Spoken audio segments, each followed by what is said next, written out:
Saya karena sejak kecil seneng nyangkul, sejak kecil senengnya tanur, sejak kecil senengnya pare, sampai hari ini tiap pagi aing vlog mapai sawah.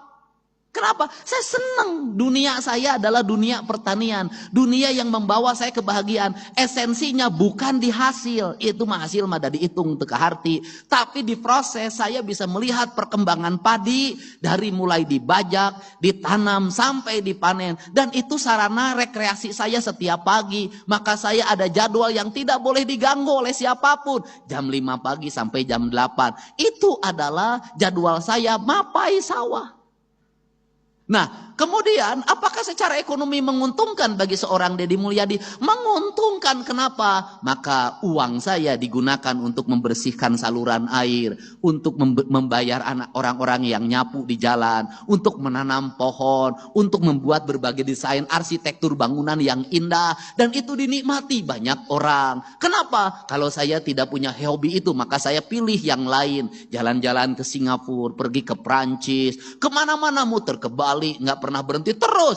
Yang menikmati hanya diri saya, bukan orang lain. Tapi dengan hobi saya ke sawah, berapa orang yang terhidupi dengan itu, berapa jalan yang bersih, dan akhirnya di kampung saya ribuan orang tiap hari Sabtu dan Minggu memenuhi jalan untuk berjalan kaki di hamparan sawah yang indah. Maka hobi saya memberikan manfaat bagi banyak orang dan infrastruktur menjadi baik. Itulah pemimpin.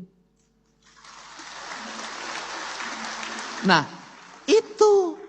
Kemudian resep saya naon ngingu domba, ngingu hayam, ngingu bebek, ngingu lauk, sudah itu bagi saya senang saya. Itu adalah interaksi sosial. Kenapa? Bagi manusia yang sudah bisa memahami alam, bisa memahami kosmologi, bisa memahami seluruh makrokosmos dan mikrokosmos dengan baik, maka orang itu tidak perlu rekreasi. Kenapa? Karena dalam setiap hari dia bisa menikmati rekreasi. Bangun tidur dia rekreasi, tengah malam dia keluar lihat bulan rekreasi. Bukankah itu sistem ekonomi? Untuk itu jangan pernah mengagumi tempat orang lain yang indah. Yang harus dilakukan adalah mengembalikan kampung halaman kita menjadi indah. Itu.